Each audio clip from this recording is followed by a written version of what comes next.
အာဂျင်တီးနားအသင်းဝေါ်ကပ်အဖွင့်ပွဲနှစ်ပွဲကစားပြီးမှကျွန်တော်သိလိုက်ရတာကအာဂျင်တီးနားအသင်းကဝေါ်ကပ်ချန်ပီယံဖြစ်ဖို့တခုတည်းရည်ရွယ်ထားတာမဟုတ်တော့အာဂျင်တီးနားနှစ်ပွဲကစားပြီးမှခင်ဗျားတို့သတိမထားမိတဲ့အချက်၅ချက်ရှိတယ်ဆိုတော့ကျွန်တော်ဒီနေ့အဲ့အရာ၅အခုပြောချင်တာပေါ့နော်ပထမတစ်ခုကတော့စာပေစာကိုမေးချင်တာဘယ်လိုလဲမင်းမက်ဆီကိုထိန်းနိုင်လိုက်လားပေါ့ဩစတြေးလျအသင်းရဲ့ကစားသမားစာပေစာကအာဂျင်တီးနားအသင်းနဲ့ပွဲမကစားခင်အင်တာဗျူးတစ်ခုမှာအာဂျင်တီးနားတခြားအသင်းတွေတူချာတာလုံးနဲ့အသင်းလည်းမဟုတ်ဘူးမက်ဆီကလည်းအရင်လိုစွမ်းဆောင်မှုတွေမရှိတော့ဘူးလို့သူကလေတိုက်ထားတယ်ကျွန်တော်အရင်ဗီဒီယိုမှာလည်းပြောဦးတယ်မက်ဆီကိုမအောင်မြင်စေချင်ရင်မဘလိန်နဲ့မက်ဆီကိုဘလိန်လိုက်တာတကယ်တော့ challenge ခေါ်တာတစ်ခုလိုမျိုးပဲဗျာကျွန်တော်တို့အစင်လာတွေကိုတောက်လျှောက်သွားကြည့်ဗျာမက်ဆီကိုလေတိုက်တဲ့ဒူမန်သမျှအမြဲတမ်းနောက်ဆုံးကျပါဇက်ပိတ်ပြီးနေခဲ့ရမျိုးမနစ်က2020ဝေါ်ကန်မှာဝဲမက်ဆီလုပ်တဲ့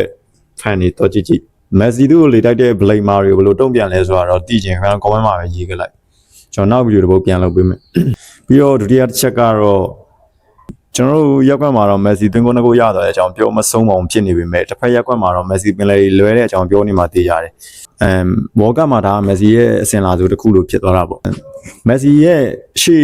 ့ပွဲဒီမှာကြည့်အာဂျင်တီးနားအသင်းနဲ့ပတ်သက်ရင်မက်ဆီကန်နဲ့ပွဲစဉ်တိုင်းမှာမက်ဆီကအမြဲတမ်းလိုပင်လေတွေလွဲတတ်တဲ့ miss ဖြစ်တတ်တဲ့အစင်လာဆိုရှိတယ်တော့ဒီပွဲမှာညမာတီနဲ့လဲသွားတဲ့အချိန်မှာပင်လေဒီပေးဖို့ကလုံးဝတေချာသွားတယ်အဲ့အချိန်မှာမက်ဆီကန်မန်တီရဲ့ကျွန်တော်မမျှော်လင့်ဘူးဘာလို့လဲဆိုတော့မက်ဆီကအာဂျင်တီးနားအသင်းကရီယာတစ်လျှောက်မှာပင်လေတစ်ချိန်လွဲတဲ့အစင်လာဆိုကရှိတယ်ဒါပင်လေတစ်လုံးထိုးကျွေးလိုက်ရတဲ့သဘောပဲဗျအရင်2020ဝေါ်ကပ်မှာပဲကြည့်ပိုလန်နဲ့ပွဲမှာပင်လေတစ်လုံးလွဲတယ်2018ဝေါ်ကပ်မှာအိုက်စလန်နဲ့ဖွင့်ပွဲမှာပင်လေတစ်လုံးလွဲတယ်ကိုပါအမေရိကပွဲလေအာဂျင်တီးနားရဲ့ကရီယာမှာမက်ဆီလွဲခဲ့တယ် miss ဖြစ်ခဲ့တဲ့သမိုင်းကြီးရှိတယ်ဆိုတော့ကျွန်တော်ဒီလုံးမမျှော်လင့်ဘာလို့လဲဆိုတော့ပင်လေတစ်လုံးလွဲတာမက်ဆီရဲ့ဝေါ်ကပ်ထုံးစံလိုဖြစ်နေဆိုတော့နောက်ပွဲတွေမှာကြည့်မက်ဆီဒါပင်လေရခဲ့လို့ကန်ရင်မလွဲစေရအောင်လုံးဝအာမဘန်ဒီခံတယ်ဗျဒါဒီတစ်လုံးကထိုးကျွေးလိုက်ရတဲ့သဘောပဲကျွန်တော်ဒီပင်လေလွဲမှန်မှန်လည်းသိတယ်ဒါပေမဲ့ကျွန်တော်တခါလေတော့လူစော်လဲလောဘကရီးမိတာဗျာသိလားဒီပင်လေဒီ1-0နဲ့အာဂျင်တီးနားနိုင်နေတဲ့အချိန်ဒီကျွန်တော်အကောင့်တိုင်းမှာမက်ဆီပင်လေလွဲသွားလဲဘာမှမဖြစ်ဘူးဒီတကူကလည်းဥဆောင်ကိုကလည်းမက်ဆီရှူပေးတာဒါပေမဲ့မက်ဆီကဝက်ပီကန်ဒီမှာဒုတိယကိုသွင်းလိုက်တဲ့အချိန်မှာဘာဖြစ်သွားလဲဆိုတော့ဟာပထမတကူပင်လေဒီတာရသွားရင်ဟာငါတို့နပွဲစရိုက်ဟက်ထရစ်သွင်းနိုင်တဲ့ player ပြစံချိန်ထက်တင်ပြအောင်မှာပေါ့အမှလောဘနည်းနည်းထက်တက်မိသွားတယ်ဒါပေမဲ့မရလိုက်တာလည်းကောင်းပါလေဘာလို့လဲဆိုတော့မက်ဆီဒီချိန်မှာအဲ့ပင်လေဒီဝင်ပြီးတော့ဟက်ထရစ်ရလိုက်လို့ရှိရင်2022ကအကြောင်းအရာတွေနဲ့တော်တော်ဆက်ဆက်ပြီးတော့ပြောကြတော့မယ်ဆိုတော့ဆိုးရအကောင်းပေါ့ပြီးတော့နောက်တစ်ခုကမက်ဆီချိုးပြတ်သွားတဲ့စံချိန်ပေါ့ဒါခင်ဗျားတို့အားလုံးသိတဲ့အတိုင်းပဲဂလိုရှေးရဲ့ဝေါ်ကပ်ကိုသွင်းအများဆုံးကစားသမားစံချိန်ကိုချိုးပြတ်သွားတယ်ဒါအခုဆိုရင်18ကိုဖြစ်သွားပြီဝေါ်ကပ်မှာလက်ရှိသွင်းကိုအများဆုံးပလေယာကအသက်38နှစ်အရွယ်မက်ဆီပဲမက်ဆီချိုးပြတ်သွားတဲ့စံချိန်တွေကပွဲဝေါ်ကပ်မှာပွဲအများဆုံးကစားထားတဲ့ကစားသမားဝေါ်ကပ်မှာပြိုင်ပွဲအများဆုံးကစားထားတဲ့ကစားသမားဆိုတဲ့ဂုဏ်ပုတ်ကိုဘာလို့ထည့်ပြောရလဲဆိုတော့ဝေါ်ကပ်ကများသောအားဖြင့်ဘိုလူပွဲတီတက်တဲ့တင်ရ8ချိန်ကစားရမှာဖြစ်ပေမဲ့9ပွဲပဲဘိုလူပွဲတီတက်တဲ့တင်ရ9ပွဲပဲကန်ရတာပေါ့ဒီမှာမို့အသင်းကြီးပို့လာတဲ့ပွဲပို့ကစားရလို့ဘိုလူပွဲလဲတပွဲပို့သွားပွဲစဉ်ကြီးအတွက်လဲတပွဲပို့သွားတာပေါ့ဝေါ်ကပ်မှာညအချိုးပြတ်သွားတဲ့စံချိန်တွေကဝေါ်ကပ်မှာပွဲအများဆုံးကစားထားတဲ့ကစားသမားဝေါ်ကပ်မှာတင်ကိုအများဆုံးကစားသမားဝေါ်ကပ်မှာအချိန်အများဆုံးပါဝင်ထားတဲ့ကစားသမားပြီးတော့6ချိန်တောင်ပါဝင်ထားတယ်ပြီးတော့ဝေါ်ကပ်ရဲ့ဂိုးပါဝင်ပတ်သက်မှုနဲ့ဂိုးဖန်တီးမှုအများဆုံးကစားသမား this is only one Messi ပဲပြီးတော့ဒီပွဲမှာအရင်ဝေါ်ကပ်နဲ့မတူတဲ့အရာတွေကျွန်တော်အများကြီးမြင်ခဲ့ရတယ်ကျွန်တော်အရှိဝေါ်ကပ်တွေမှာ2014ကနေ2022ဝေါ်ကပ်ဒီကျွန်တော်ကြည့်2010ကျော်လာတဲ့နောက်ပိုင်းမှာဝေါ်ကပ်ရဲ့တင်ကိုတွေကများသောအားဖြင့်9ခု6ခုနဲ့ဆွေဘနက်ရှူသိမ့်ပိုက်သွားတာများတယ်ဗျာ2026ဝေါ်ကပ်ကအရင်ဝေါ်ကပ်တွေတဲ့သွင်းကိုအများဆုံးနှစ်ဖြစ်လိမ့်မယ်ဗျာအရင်ဝေါ်ကပ်တွေတန်းစီပြီးကြည့်ချင်း2010ကျော်လာတဲ့နောက်ပိုင်း2022ဒီခင်ဗျားတို့ငန်းစီပြီးကြည့်အဲ့ဒီတောက်လျှောက်မှာသွင်းကို6ကို9ကိုနဲ့ပဲရွှေမနက်ကိုရသွားတယ်ဒါပေမဲ့အခုချိန်မှာတော့အုပ်စုပွဲစဉ်နှစ်ပွဲကစားပြီးမှကစားသမားတွေရဲ့သွင်းကိုတွေကဒါမက်ဆီစဉ်ထိပ်ဆုံးကဦးဆောင်နေ9ကိုတိရှိလာပြီဆိုတော့ဟာလန်ဆိုလည်းဒါသွင်းကို4ကိုရှိသွားပြီပေါ့ဆိုတော့ဒီနှစ်ရွှေမနက်စုရှင်တွေရဲ့သွင်းကိုတွေကအရေးအတွက်ကအရင်ဝေါ်ကပ်တွေတဲ့တော့ပို့ပြီးတော့များမှသိကြတယ်ပြီးကြရင်အာဂျင်တီးနားအသင်းရဲ့ပွဲစဉ်တွေကိုတကယ်ကြည့်ဦးတဲ့သူဆိုရင်တော့ဒီအကြောင်းအရာကိုသိလိမ့်မယ်အဲ့ဒါဘာလဲဆိုတော့အာဂျင်တီးနားရဲ့2006မက်ဆီပါဝင်ကစားတဲ့နှစ်ကနေ2022အရင်ဝေါ်ကပ်5ချိန်ကိုခင်ဗျားတို့တောက်လျှောက်ကြည့်အရင်အာဂျင်တီးနားနဲ့အခုအာဂျင်တီးနားဘာကွာသွားလဲဆိုတော့2006ကနေမမရဲ2010ကနေမက်ဆီ2022အထိတွန်းလာတဲ့ဝေါ်ကပ်ကယ်ရီယာမှာအာဂျင်တီးနားအသင်းကိုမက်ဆီတယောက်တည်းကလုံးဝ1 man army တဘောမျိုးနဲ့တွန်းလာတာပေါ့ဒါပေမဲ့ဒီ2026ပွဲစဉ်နှစ်ပွဲကစားပြီးမှကျွန်တော်ဘာတွေ့လာလဲဆိုတော့အာဂျင်တီးနားအသင်းတစ်သင်းလုံးကမက်ဆီကိုပြန်ပြီးတော့တွန်းလာတာ မနစ်ကဒါအခုလက်ရှိ2026 World Cup ရဲ့ Argentina squad မှာပါလာတဲ့ player အားလုံးကအပြောင်းလဲ4-5နေရာပဲလှုပ်ထားတယ်2022ကစားသမားတွေကြီးပဲအားလုံးရွေးထားတယ်အထောင် player မှာပါလာတဲ့ striker Roa Martinez ရဲ့ Julian Alvarez ရဲ့ Gonzalez တို့လို player တွေကိုကြည့်ဗျာဥပမာ2022မှာဆိုရင် striker Roma ကန်တဲ့ Martinez သူ့ရှေ့ဘောလုံးရောက်တာနဲ့ Martinez ကအမြဲတမ်းဂိုးပေါက်ရှေ့ပဲသွားတယ်ဒါ striker Roma နေတဲ့ player လောက်ရမယ့်အခန်းကဏ္ဍတော့ဒါသူမှန်တယ်ပြီးတော့ Julian Alvarez သူ့ရဲ့အမြန်နှုန်းမြင့်ပြေးအားတွေနဲ့ကောင်းတာကိုလုံးဝတောက်လျှောက်ကူပြောင်းတတ်တဲ့ player အဲ့ဒီအရာကို semi final ပွဲမှာတော့ Croatia နဲ့ပွဲမှာ Alvarez ပြသခဲ့တယ်ဗျဒါပေမဲ့အခုချိန်မှာဘာဖြစ်လာလဲဆိုတော့ပထမအဖွင့်ပွဲစဉ်မှာရောဒီဒုတိယပွဲစဉ်မှာရောအာဂျင်တီးနားအသင်းရဲ့တိုက်စစ်ပလေယာတွေကဘောလုံးရပြီဆိုတာနဲ့ဘယ်ကစားသမားမဆိုမက်ဆီကိုပဲကြည့်ကြတယ်အရင်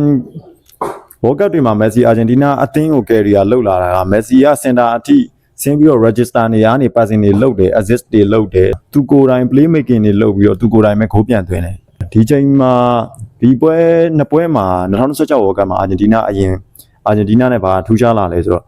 မက်ဆီတယောက်တည်းကိုတစ်သင်းလုံးကဝိုင်းတွန်းတော့တာသိလား striker Roma Martinez နဲ့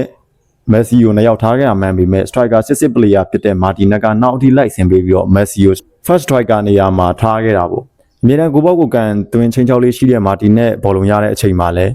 ဘောလုံးက Messi ရှေ့ကိုပဲပန့်ပိုးတယ်Amanda လိုလူငယ် player လေးကဘောလုံးရတဲ့အချိန်မှာလည်း Messi ရှေ့ကိုပန့်ပိုးတယ် Enzo Fernandez Di Paul ပါရီတဲ့ဘသူဘောလုံးရဗျ Messi ရှေ့ကိုပဲပန့်ပိုးတယ်ပထမဆုံးဂိုးသွင်းတဲ့အလုံးဆိုလဲကျွန်တော်တို့ဒီအလုံးက Messi ရဲ့ကစားပုံနဲ့ပုံစံပဲဂိုးမသွင်းရင်ကလေးဒီအလုံးဝင်မှန်တီးပြီးသား Everett လိုအမြန်နှုန်းမြင့် player တယောက်ကသူ့ရှေ့ဘောလုံးရလာတာတောင်မှ Messi ရှေ့ပေးတယ် Gonzalez လို player ဘောလုံးရရင် Messi ကိုကြည့်နေဆိုတော့ Argentina ရည်ရွယ်နေတာကကမ္ဘာဖလားချန်ပီယံတစ်ခုတည်းကိုထိမ့်သိမ်းကျင်တာမဟုတ်ဘူး Messi မရဘူးတဲ့စံချိန်ကို Argentina အတိနေတယ်ဗျာသိလား Messi က World Cup မှာတောက်လျှောက်ကစားလာခဲ့တယ်များ Messi ကကမ္ဘာဖလားရွှေဖလားဆုကိုမရဘူး2022မှာတကိုးနဲ့ကပြုတ်ပြုတ်သွားတယ်2014မှာလည်းတကိုးနဲ့ပဲဂျိန်းရိုဒီကယူသွားတယ်အဲ့ဒီအချိန်တွေမှာစကာလိုနီအကွက်ချထားတဲ့အာဂျင်တီးနားအသင်းရဲ့ပလန်ကတွင်ကိုတွေကိုအာဂျင်တီးနားရဲ့တွင်ကိုအားလုံးကိုမက်ဆီရှေ့ရပဲမျောလင့်ထားတဲ့ပုံစံမျိုးမက်ဆီရဲ့ဒီအန်ဂိမ်းကိုလုံးဝလှပစေချင်တာလည်းပါမှာပေါ့ပြီးတော့စကာလိုနီရဲ့အာဂျင်တီးနားဘယ်ကွက်ကိုရွှေ့နေရလဲပေါ့ကျွန်တော်ပြောချင်တာဒီပိုင်းပဲဒီမှာစကာလိုနီနဲ့အာဂျင်တီးနားရွှေ့နေတဲ့အကွက်ကကဘာလာရဖို့တခုတည်းမဟုတ်တော့ဘူးဒီမှာ clean sheet နဲ့ perfect game တခုဖြစ်ဖို့ပေးကုန်မရှိတဲ့နိုင်ပွဲတွေကိုဖန်တီးခြင်းနဲ့မက်ဆီရဲ့ DM game ဖြစ်တဲ့ဒီ2026 World Cup ကိုလာပပရီနီကုံချုပ်သွားစေခြင်းနဲ့အပိုင်းပါတယ်ပြီးတော့မက်ဆီမရောက်တဲ့စံချိန်ဖြစ်တဲ့ရွှေဖနက်စုကိုအာဂျင်တီးနားအသင်းတစ်သင်းလုံးဝိုင်းပြီးပန့်ပိုးနေတာမျိုးပေါ့ဒါမက်ဆီအာဂျင်တီးနားကိုကယ်ရီယာလောက်လာတဲ့တစ်ချောက်လုံးမှာမက်ဆီပြန်ခံစားတဲ့အသီးပွင့်နေလို့ပဲထင်တယ်ကျွန်တော်တို့မက်ဆီဒီWorld Cup ရွှေဖနက်စုမရောက်ဘူးမှန်တီးတော့တစ်သင်းလုံးကသူတို့ရှေ့ဘောလုံးရောက်တဲ့အချိန်မှာမက်ဆီကိုပဲပန့်ပိုးပေးနေကြတယ်အာဂျင်တီးနားအသင်းရဲ့ဒီပွဲနှစ်ပွဲကစားပြီးမှ2016 World Cup မှာခင်ဗျားတို့ position ဘိုင်းနဲ့ကစားပုံကိုအားရလာလို့မေးရင်ဘယ်သူမှအားရတယ်လို့ပြောမယ်လို့တော့မထင်ဘူးဒါမက်ဆီသွင်းဂိုးတွေကဒီຢာတွေဖုံးလွှမ်းသွားလို့အတန်တိတ်နေတာပေါ့ဒါပေမဲ့ဓာတ်ထက်လည်းပို့ပြီးတော့မမျောလင်းနဲ့ပြောချင်တာအာဂျင်တီးတောင်အမေရိက play style တွေကတောင်အမေရိကအသင်းတွေကဘယ်တော့မှ position game ကစားတဲ့အသင်းမရှိဘူးခင်ဗျားတို့မျိုးကြည့်ကြည့်ဘရာဇီးအသင်းတစ်သင်းသာလည်းရင်တိုက်စစ်နဲ့ position game ကစားတဲ့အသင်းတစ်သင်းပဲရှိတယ်ဆိုတော့အာဂျင်တီးနားရဲ့ပုံစံဒါပဲနောက်ပွဲမှာဂျော်ဒန်နဲ့တွေ့လေဂျော်ဒန်လိုအသင်းငယ်မျိုး position အသားပေးနဲ့ကန်အောင်ပါပဲဆိုတော့အာဂျင်တီးနားအသင်းရဲ့ position မတာလို့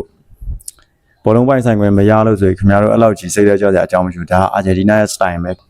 ခန်းစစ်ကြစ်လေးနဲ့ပေကိုနေတဲ့ပွဲအဖြစ်ပဲသူတို့နိုင်ပွဲတွေကိုပေါ်ဆောင်သွားမယ်ပြီးတော့ကောင်တာကိုဂျာသင်းတွေလိုလင်းလင်းမြန်မြန်ကူးပြောင်းမဲ့အသင်းမဟုတ်ဘူးမြန်နှုံးမြင့် player တွေရှိပေမဲ့တီမီနဲ့တီးကြတဲ့အပေးယူတွေနဲ့ပဲသူကူပြောင်းမဲ့အသင်းအာဂျင်တီးနားပဲဆိုတော့ညနိုင်ပွဲအကြောင်းအာဂျင်တီးနားအသင်းက16သင်းအဆင့်ကိုတက်ရောက်ဖို့သေချာသွားပြီဆိုတော့တစ်ဖက်ကစပိန်အုပ်စုအသင်းမှာပဲအသင်းတက်လာတဲ့ပဲအသင်းနဲ့တွေ့မလဲကျွန်တော်ကြည့်ရမှာပဲဆိုတော့အုပ်စုတတိယပွဲဖြစ်တဲ့ဂျော်ဒန်နဲ့ပွဲမှာတော့မက်ဆီ